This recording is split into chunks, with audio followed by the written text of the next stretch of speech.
On April 12, 1860, two social reformers, Lucretia Mott and Elizabeth Blackwell, give an interview to each other. Hi, I'm Elizabeth Blackwell, a British doctor slash physicist involved with the Reformation, and today we're going to interview Lucretia Mott. So, Lucretia, give us an introduction about yourself. Good day, everyone. As Ms. Blackwell has mentioned, my name is Lucretia Mott. I'm a U.S. Quaker, abolitionist, and a women's rights activist. So, before we start, I have some questions about your childhood. Summarize how your childhood and parents made you so passionate about your beliefs. As a child, I was raised to be a Quaker, which is a Christian group devoting to peace. By age 13, I was sent to a school run by Quakers, and they taught me all about the good of life. Who did you look up to as an inspiration? As a kid, my parents always told me about my cousin Benjamin Franklin. I admired his desire to be good and make America a better place. His stories always made me want to be like him, work hard for the good. You said you were also an abolitionist. How much did you focus on abolition compared to women's rights? As an abolitionist, I gave money away, sheltered runaway slaves, and donated to many anti-slavery charities. I also organized many anti-slavery fairs to teach people that slavery is bad. For women's rights, I preached about giving women the right to vote. I'd say I focused a lot more on women's rights. So, how did you show your disapproval of slavery? All the Quakers and I refused to use cotton cloth, cane sugar, and all the other products the slaves used or produced.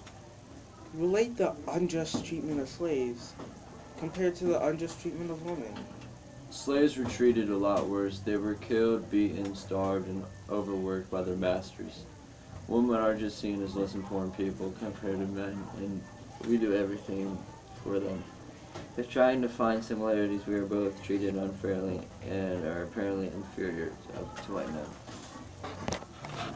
So, as we start talking about women's right movement, when did you first realize a change needed to happen? After I got a job as a teacher, I realized that male teachers got paid more than women teachers. This angered me and really got me started on the women's rights movement. How would you contrast the way people should treat women compared to how you are being treated? How would you contrast the way that people should treat women compared to how you're being treated? Women at this time were treated badly. To obey each commander their husband says. We receive poor education and are expected to always clean and cook for them. After all the things we do, I think we should at least get a chance to vote and get more freedom. I too have been treated unfairly. I was deemed to go to one of the only world anti-slavery. The World Anti-Slavery Convention was obviously an important one. How did you react when you were rejected to go to the World Anti-Slavery Convention? Of course I was mad and offended. The thing is, I didn't sit down and complain. I went outside and spread the word on the best of my abilities. Wow. And as a powerful motivational speaker, what advice would you recommend for those who want to be like you? No matter how much criticism you're receiving, if it's right, then keep doing it. I overcome my obstacles to get to the point where I am today. How did you handle criticism from others? I ignore them. Most men just don't know what they're saying these days. You have to be confident to brush them off and focus on your own goals. So who did you work with to spread your word, and what was your best achievement with them? I've I've monitored, worked, and inspired Elizabeth Cody Stanton for many years for women's rights. Our best accomplishment was creating the Seneca Falls Convention in New York. How did you convince everyone to organize a meeting at Seneca Falls? After being kicked out of the World Anti-Slavery Convention, like I said, I decided to go outside of the building and spread the word. It was then I realized I met my best friend Elizabeth Stanton and organized the convention. Explain the effects that you and Stanton created from the Seneca Falls Convention. From the convention, we created the Declaration of Sentiments, expressed our feelings to everyone. So tell us the importance of the Declaration of Sentiments. The Declaration Sentiments was one of the most important documents that declared our opinions and women's rights. It was signed by 100 important people like Frederick Douglass, Stanton, and many other influential people. What would you say to those who still don't support you and your beliefs? You know what? I'd ask them for an address to personally talk to me and change their mind. Women like you must have had many obstacles to go through. What was the biggest obstacle you have experienced as a woman? The biggest obstacle I've experienced didn't have to do with the movement. It was when my 2-year-old son unexpectedly died. Although it was a heartbreaking, forced me to deepen my relationship with God. As we almost come to the end of the interview, predict how this change would impact the society in the future. I feel like it would really make women and even others unafraid to speak out. They would learn that through passion, strength, and pers- perseverance, anything is possible. Distinguish what made you different from all the other women working for women's rights. Nothing. I will not sit here and rank myself higher than any other woman working hard too. The only difference is the parts of the Reformation we worked on. So after all these accomplishments, specify what change you want to happen out of this movement.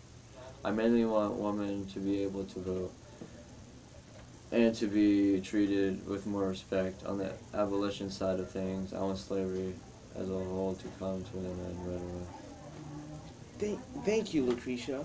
I guess now it's time for you to interview me. As you have asked me, I would please to know how your past was. Analyze your childhood and tell us your parents had an effect on working in that Reformation.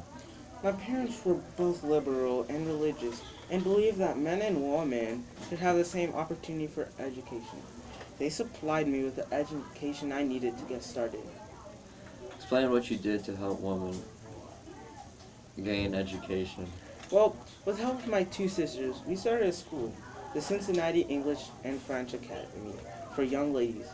I also taught several pupils as a teacher.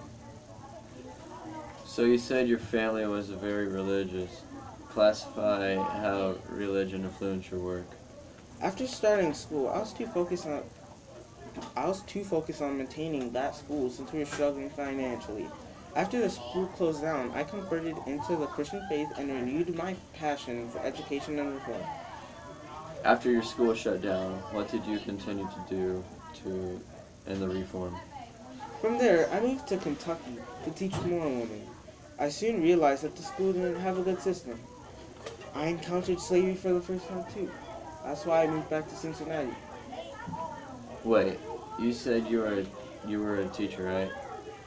What got you started to go from a teacher to a doctor? Yeah, it's actually a sad story. My friend was diagnosed with a terminal disease and was embarrassed to go with male doctors. She said that she would have fared better going with a female doctor. This really inspired me to help other women going through the same thing.